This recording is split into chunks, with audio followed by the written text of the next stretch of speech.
오늘은 고난주간 수요일입니다. 다 같이 묵상 기도하심으로 새벽 기도회 시작하겠습니다.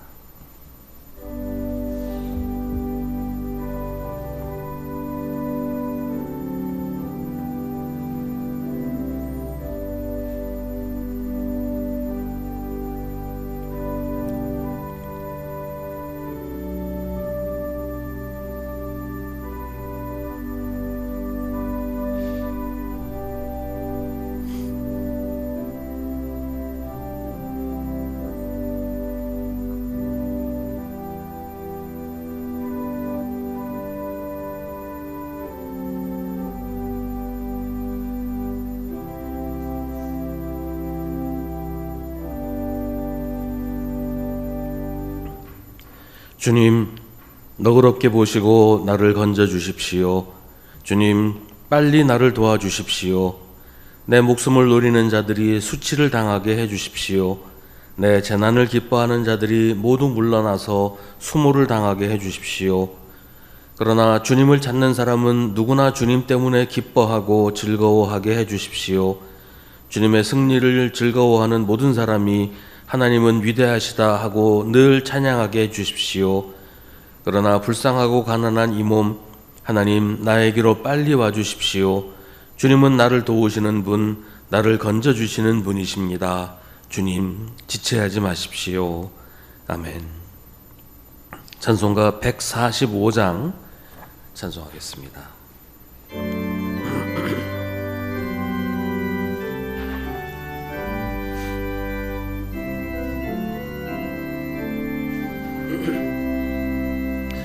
오 거룩하신 주님,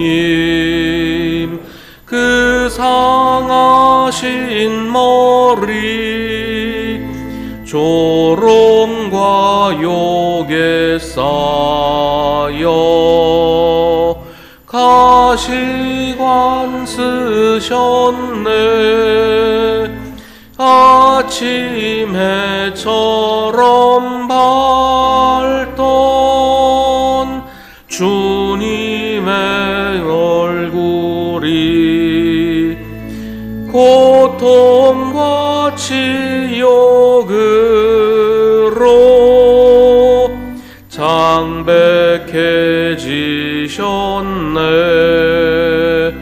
주 당하신 그 고난 죄인 위함이라. 내 지은 죄로 인해 주 형벌 받았네. 내 주여 비옵나니 이 약한 죄인을 은혜와 사랑으로 늘 지켜주소서. 나 무슨 말로 주께 다 감사드리랴. 끝없는 주의 사랑 한없이 고마워. 보잘것없는 나를 주의 것 삼으사 주님만 사랑하며 나 살게 하소서. 아멘.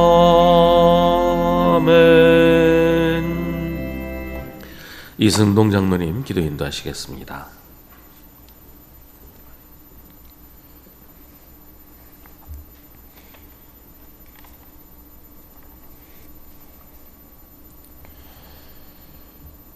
사랑과 은혜가 풍성하신 하나님 아버지, 이 고난 주간에 주님의 크신 사랑을 묵상하며 주님 앞에 나와 기도하게 하심에 감사를 드립니다. 우리를 구원하시기 위해 독생자 예수 그리스도를 이 땅에 보내시고 그분을 십자가에 내어주신 하나님의 사랑을 생각할 때 감히 그 깊이와 넓이를 다 헤아릴 수 없음을 고백합니다. 이 한 주간 우리가 다시금 십자가의 고난을 깊이 묵상하게 하옵소서. 2000년 전 주님께서 못 박히시고 조롱과 멸시를 받으셨던 그 사건이 바로 우리를 위한 것이었음을 깨닫게 하시고 주님의 고난을 결코 가볍게 여기지 않는 경건한 마음을 허락하여 주옵소서. 주님이 흘리신 피 한 방울, 채찍 맞으신 상처 하나하나가 우리의 죄를 대속하기 위한 값비싼 희생이었음을 기억하게 하옵소서. 고난주간을 지나며 자신을 돌아보는 지혜를 허락하여 주시옵고 주님이 가신 십자가의 길을 묵묵히 따르는 참된 성도들이 되게 하시옵소서. 세상의 유혹과 제약에서 벗어나 오직 주님만을 바라보는 삶을 살게 하시고 이 고난주간을 더욱 경건하고 거룩한 마음으로 보내게 하여 주시옵소서. 우리의 욕심과 교만을 내려놓고 주님 앞에 겸손히 엎드려 회개하는 시간이 되게 하시고 우리의 신앙이 더욱 성숙해지는 시간 되게 하옵소서. 우리가 이 고난의 길을 지나면서 부활의 영광을 소망하게 하시고 십자가의 고난이 절망이 아니라 구원의 능력임을 믿고 나아가게 하옵소서. 십자가에서 승리하신 주님께서 부활하셔서 새 생명을 주셨듯이 우리도 주님의 부활을 준비하며 믿음으로 새롭게 변화되게 하옵소서. 특별히 이 기간 동안 수송의 성도들 더욱더 주님의 고난에 동참하는 마음을 품게 하시고 우리의 십자가를 기꺼이 지고 주님을 따르게 하옵소서. 다가올 부활절 아침에는 우리 모두가 승리의 주님을 함께 찬양하며 기뻐하게 하옵소서. 이 새벽 우리의 마음과 정성과 뜻을 다해 드리는 기도를 기쁘게 받으시고 주님의 뜻대로 응답하여 주실 것을 믿사오며 살아계신 우리 주 예수 그리스도의 이름으로 기도드립니다.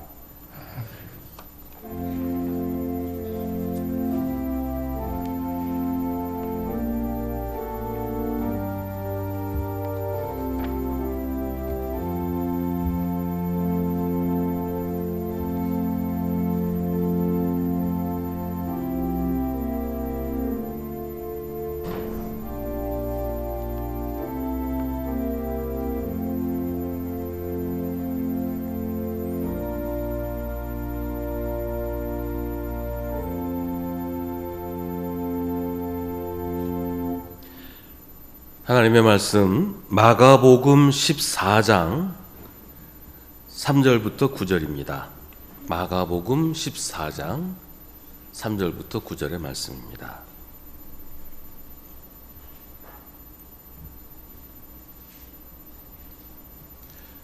마가복음 14장 3절부터 9절 말씀을 우리 한 절씩 교독하겠습니다. 3절을 제가 먼저 읽습니다. 예수께서 베다니에서 나병 환자였던 시몬의 집에 머무실 때에 음식을 잡수시고 계시는데 한 여자가 매우 값진 순수한 나드 향유 한 옥합을 가지고 와서 그 옥합을 깨뜨리고 향유를 예수의 머리에 부었다.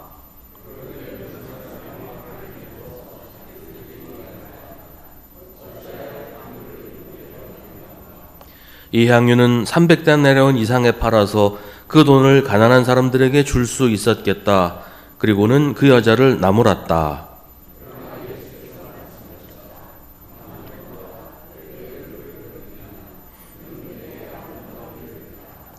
가난한 사람들은 늘 너희와 함께 있으니 언제든지 너희가 하려고만 하면 그들을 도울 수 있다.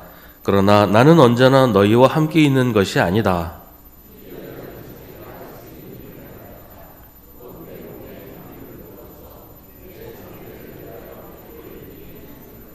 함께 읽습니다. 내가 진정으로 너희에게 말한다. 온 세상 어디든지 복음이 전파되는 곳마다 이 여자가 한 일도 전해져서 사람들이 이 여자를 기억하게 될 것이다. 아멘. 사랑교구 식구들 나오셔서 찬양하시겠습니다.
아멘. 이 복음서에서 예수님에게 기름을 부은 여인 이야기는 네 복음서에 모두 나옵니다. 근데 그 복음서마다 이 이야기의 디테일이 좀 많이 달라요. 장소도 다르고 시기도 다르고 누가 기름을 부었는지도 다 다릅니다. 기름을 어디에 부었는지도 차이가 있습니다.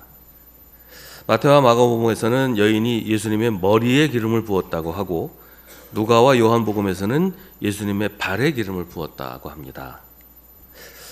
이 이야기가 네 복음서에 모두 나오는 것은 그만큼 중요한 의미를 가진 사건이다라는 것인데, 이렇게 디테일에서 차이가 있는 것은 그만큼 해석의 여지가 크다는 것이죠. 마가복음에서 오늘 우리가 읽은 이 말씀을 통해서 우리가 어떤 측면에서 이 말씀을 보아야 하는지 또 하나의 해석을 좀 생각해 보려고 합니다. 최근에 재밌는 글을 하나 읽었어요. 오늘 말씀에서 어떤 여인이 예수님의 머리에 향유를 부었다고 하는데, 향유는 기름입니다. 향기 나는 기름이에요. 예수님의 머리에 기름을 부었다. 이게 기름 부음의 사건이라는 거예요. 예수님에게 이 여인이 기름을 부어서 예수님을 메시아로 임명하는 그런 사건이라, 이렇게 설명하는 글을 읽었습니다. 메시아라고 하는 말 자체가 기름 부음을 받은 사람이라는 뜻이거든요. 근데 성경에 예수님이 기름 부음을 받은 사건은 이 사건 한 번밖에 없었어요. 그뿐이 아닙니다. 신학적으로 그리스도의 삼중직이라는 말을 하는데요. 그리스도는 왕과 제사장과 예언자라는 이제 세 가지 직분을 함께 가진다는 것입니다. 그런데 이 세 직분 모두 임명을 받습니다.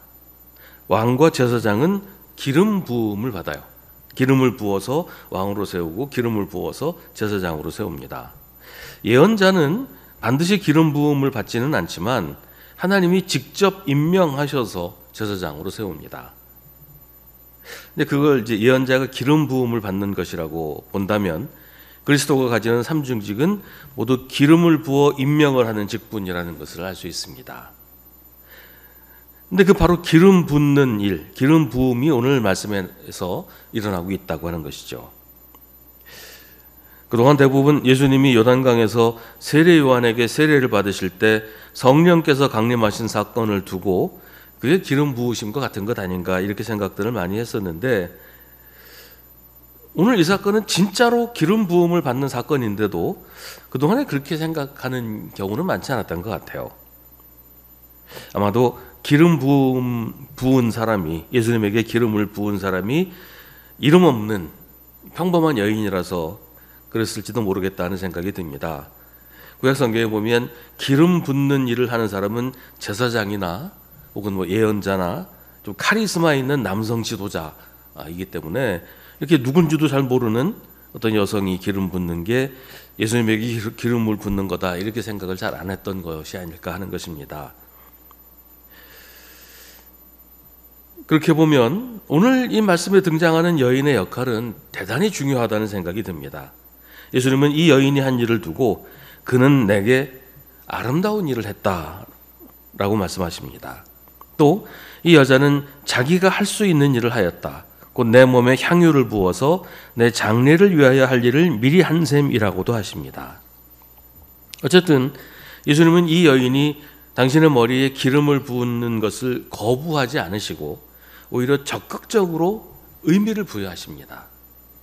이 여인에 의해서 예수님이 기름 부음을 받으신 것입니다. 종교적인 예식 이런 측면을 포함해서 이 여인은 예수님에게 아름다운 일을 했습니다. 지금 예수님의 마음이 어떠셨을까요? 이 여인이 기름을 부은 일을 두고 내 장례를 위하여 할 일을 미리 한 것이라고 하신 것은 지금 예수님이 죽음을 직시하고 계신다는 얘기지요. 죽음을 눈앞에 둔 사람의 마음, 그것도 처형을 당해 죽을 거라는 사실을 직감하고 있는 사람의 마음이 어땠을까요? 예수님은 지금 이 마가복음에서는 베다니에서 나병 환자였던 시몬의 집에 머무시면서 음식을 잡수시고 계셨습니다. 적어도 거기 함께 있는 사람들은 예수님에 대해서 우호적인 사람들이었어요. 그들 중에는 예수님을 따라서 갈릴리에서 예루살렘까지 와서 호산나를 외쳤던 사람도 있었을 것이고, 베다니 주민들 중에도 예수님에 대해서 반감을 가진 사람이라면 거기 함께 있지 않았을 겁니다. 그런데 그 사람들 가운데 그 누구도 예수님의 마음을 헤아리는 사람은 없었습니다. 그 여인이 예수님의 머리에 향유를 붓는 것을 보고 거기 있던 사람들, 그 모습을 본 사람들 가운데 몇몇은 화를 냅니다. 어찌하여 향유를 이렇게 허비하는가? 이 향유는 300데나리온 이상에 팔아서 그 돈을 가난한 사람들에게 줄 수 있었겠다. 사람들의 관심은 예수님이 아니라 향유에 집중되어 있었어요. 사람들 눈에 예수님은 보이지 않았고 돈만 보였습니다. 그들의 마음에 예수님은 없었던 겁니다. 그런 사람들이 예수님의 마음을 헤아릴 수 있었겠어요? 예수님은 외로우셨던 것 같아요. 많이 외로우셨던 것 같아요. 많은 사람이 함께 있었지만 아무도 없이 혼자 있는 것 같은 외로움. 예루살렘에 들어오신 것도 수많은 무리가 함께 들어오긴 했지만 막상 예수님의 마음은 혈혈단신으로 적진에 뛰어들어온 것 같은 그런 마음이었을 것 같아요. 아무도 예수님을 이해하지 못하고 있었으니까요.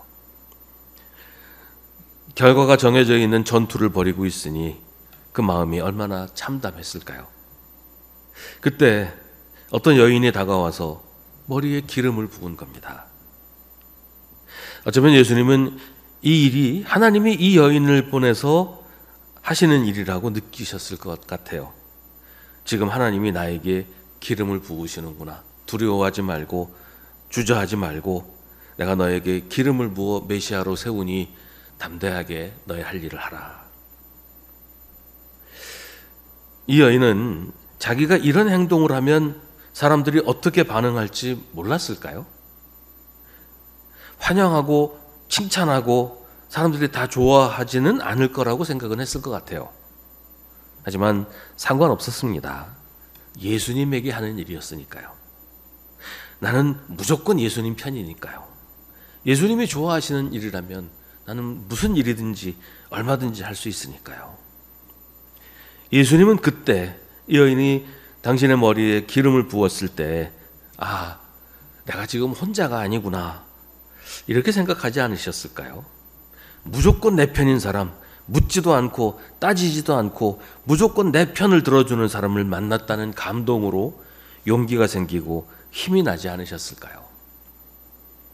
무조건 내 편인 사람이 하나라도 있다는 게 우리에게 얼마나 소중한 일일까요?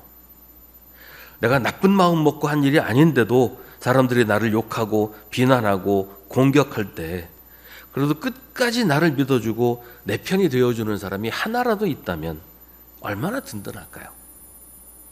이 여인이 바로 그런 사람이었던 거예요. 고난주간을 보내면서 우리는 계속 예수님이 우리를 위해 하신 일을 생각하고 있습니다. 묵상하면서 예수님의 고난을 생각하고 묵상하면서 예수님의 사랑을 생각합니다. 그런데 오늘 이 여인의 이야기를 읽으면서 우리는 내가 예수님을 어떻게 대하고 있는지를 생각해 보아야 합니다. 우리에게 예수님은 어떤 분인지, 우리는 무조건 예수님 편인지, 외로우신 예수님에게 위로가 되어 드리고 있는지, 우리가 무조건 예수님 편이 되면 우리가 깨닫지 못하지만 예수님을 위로하고 격려해 드릴 수도 있습니다. 우리의 의도와 상관없이 내가 예수님에게 기름을 부어 드릴 수도 있습니다. 예수님은 나를 위해 십자가에 달려 돌아가셨는데 지금 나는 예수님을 어떻게 생각하고 어떻게 대하고 있는지 깊이 묵상하시기를 바랍니다. 나는 예수님이 편인가? 나는 예수님을 편들어 드리고 있는가? 나는 아무것도 따지지 않고 그냥 무조건 예수님이 편인가?